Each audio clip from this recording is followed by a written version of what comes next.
À l'époque, j'ai sorti Thank God, première semaine, il y a eu 6000 vues, hein. C'était pas 31 millions de vues sur YouTube. C'était la reste totale, tu vois. Salut, c'est Riles, on est sur Melty et je vais vous expliquer comment j'ai fait l'instru de Thank God. Thank God I can breathe, I can be what they can buy. Even when I'm weak, I'm sure it's gonna be alright. Entre 2016 et 2017, je me suis challengé à sortir un son par semaine pendant un an parce que justement, je manquais de visibilité. Je l'ai fait en 3 jours. C'était le 9e son des Riles Sundays, en fait, ce son-là. Alors du coup, pour le son Thank God, j'ai commencé vraiment avec la base mélodique. C'est un instrument qui s'appelle le dobro et je les ai joués en arpège. Donc en arpège, c'est jouer en fait note par note et pas plaquer des accords, ce qui donne un truc comme ça.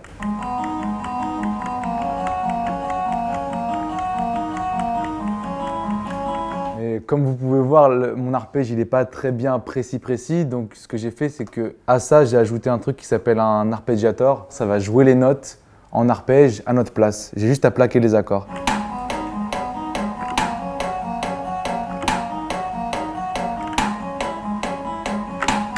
Donc voilà, ça c'était vraiment la lead principale. À l'époque, j'étais en mode ce son il est claqué. Là, ça faisait que 9 semaines, tu vois. 9 semaines où j'étais enfermé dans ma chambre. J'ai fini le son, j'étais en mode oh, c'est cool, mais j'étais pas sûr de le sortir, tu vois. Mais des fois, il faut juste s'aérer l'esprit. C'était le problème de ce challenge. Quand tu fais un son par semaine pendant un an, ton avis il est complètement éclaté, quoi. Moi, le truc qui m'a marqué le plus avec ce son, c'est pas forcément qu'il ait bien marché ou quoi que ce soit, c'est des messages que je reçois qui me disent écoute, j'ai vraiment galéré à cette période et ça m'a aidé. Fallait que je le foute dans l'album, dans le projet, quoi. Pour accompagner un peu l'instrument, j'ai rajouté un organe qui va un peu amplifier le côté mélodique de l'instru. En fait, ça va donner un peu de coffre à la mélodie. C'est vraiment les mêmes accords que j'ai joués en arpège, mais sur l'organe en fait.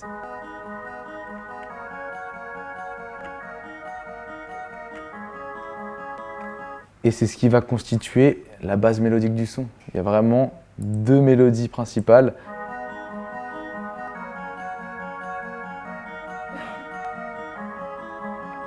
Et ensuite, on va construire juste comment amener le son à une forme un peu plus traditionnelle, donc avec la basse, les kicks, les snares, les percussions. Donc au début du son, j'ai juste calé une basse, j'appelle ça une basse un peu à la The Weeknd, tu vois, c'est très...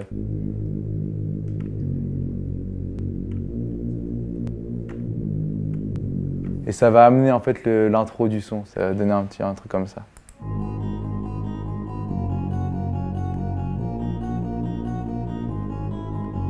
J'ai pas du tout pensé directement au délire spirituel. C'est vraiment venu quand je devais écrire le son. C'est vraiment sur le coup, dans le mood dans lequel je suis, dépendamment des événements qui se passent dans ma vie. C'était un auto-coup de force en fait, parce que je parlais pas forcément à tout le monde dans ma mif. J'étais un peu tout seul. Quand tu cherches un moyen de te donner de la force et que t'as personne, bah tu te la donnes toi-même. Là, en l'occurrence, ce son, je l'ai fait en 2016 et vraiment, c'est avec ce qui se passait dans ma vie cette semaine-là et j'ai fait ce son-là, quoi. Et donc juste par-dessus, il y a un espèce de truc qu'on appelle un uplifter. C'est ce qui va encore essayer d'amener encore le son en mode jusqu'à ce qu'on attende le kick.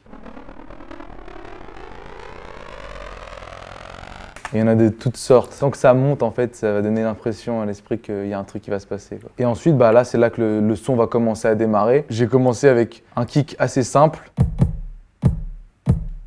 Ensuite, je suis passé directement au snare.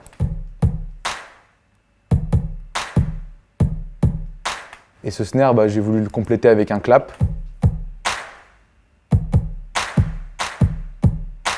Et pour encore plus compléter cette espèce de snare, j'ai rajouté un peu ce rythme-là.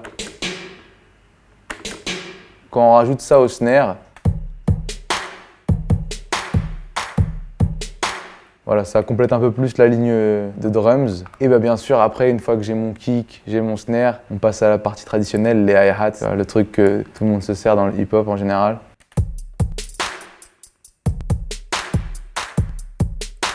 Là, j'avais quasiment déjà une bonne ligne de drums, mais ça manquait un peu de groove, tu vois, vraiment un truc très léger qui me gênait. Donc j'ai rajouté juste un shaker qui sonne un peu comme ça. Ça fait que quand on le rajoute avec tout ce qu'on a mis avant, bah, y a un peu plus de...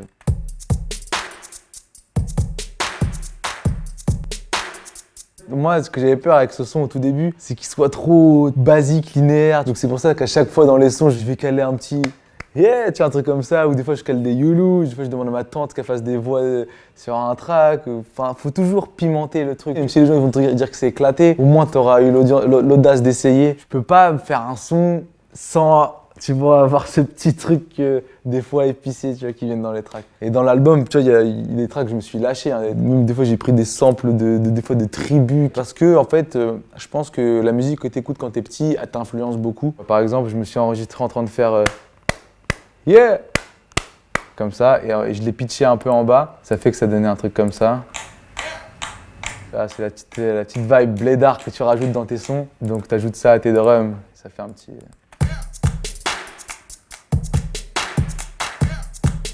Et le truc qui est drôle, c'est que dans tout le son, en fait, j'ai calé un espèce de bruitage chelou. En fait, j'ai pris ça à la base. C'était longtemps que j'ai fait l'instru, je sais pas pourquoi j'ai fait ça. Mais ça passe bien. Et en fait, j'ai calé ce son, je l'ai descendu encore. Voilà. Et dans tout le son, vous entendez ça. Allez écouter le vrai son, je vous jure qu'il y a ce putain de petit... Tant qu'on est parti pour foutre des sons bizarres dans le truc, on a continué, tu vois. J'ai ajouté un espèce de petit... Voilà, j'ai rajouté ce petit truc là.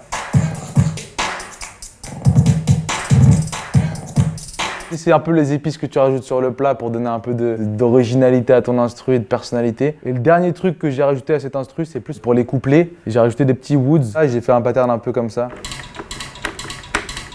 Je l'ai mis en boucle pendant la partie des couplets, ça donnait un autre dynamisme pour les couplets et ça fait que ça donne ça. Et du coup maintenant on rajoute la ligne mélodique principale avec tout le reste, les basses, les drums, le synthé.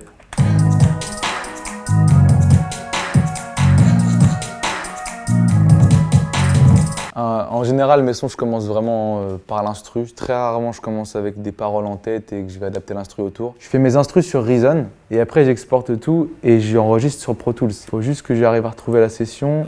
Ouais, je crois que je l'ai. Ok, maintenant, il faut que la session s'ouvre. Et j'ai fait tout l'album, je l'ai fait là-dessus, là, sur ce PC.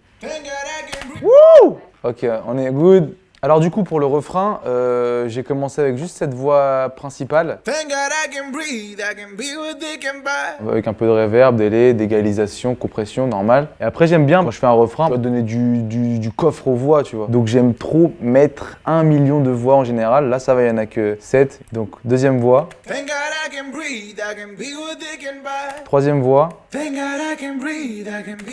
Pareil.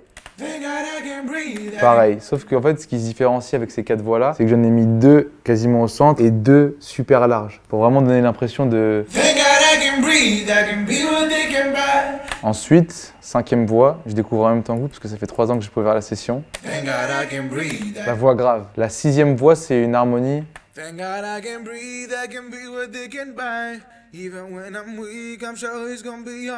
Et en fait, j'ai mis de l'autotune dessus parce que j'aime bien foutre de l'autotune sur des bacs en général. Et la 7e voix, c'est la même harmonie, mais avec vraiment masse d'autotune.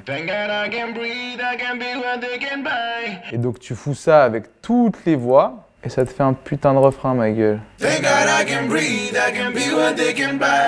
truc qui peut être intéressant, ça va être le... J'avais fait un peu un effet choral. J'enregistre pas près du micro, c'est que je vais au fond de ma chambre et je fais Survive, tu vois, comme ça. C'est des trucs que tu peux te permettre d'expérimenter quand t'as ton home studio. Ça accompagnait bien le truc et du coup...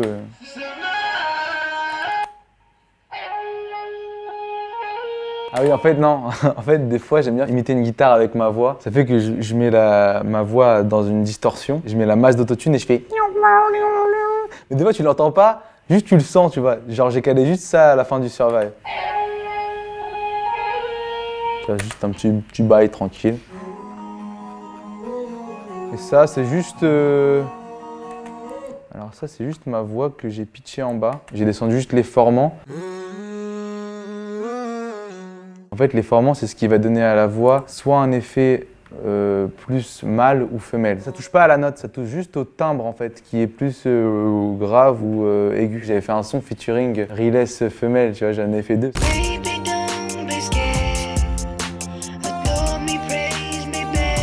J'ai demandé à 2 meufs de poser sur mon son. Moi, à l'époque, elles m'ont mis des carottes, tu vois. Et je me dis, tu sais quoi? Nique sa mère, si les meufs elles veulent pas poser sur mon son, bah je vais poser sur mon son en tant que meuf, tu vois. Donc je chantais aigu, comme ça, j'augmentais les formants.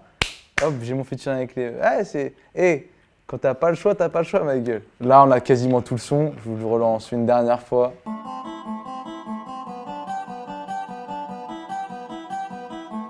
Thank God I can breathe, I can be what they can buy. Even when I'm weak, I'm sure it's gonna be alright. Thank God I got home, I got food and I got ya. Yes, I will survive.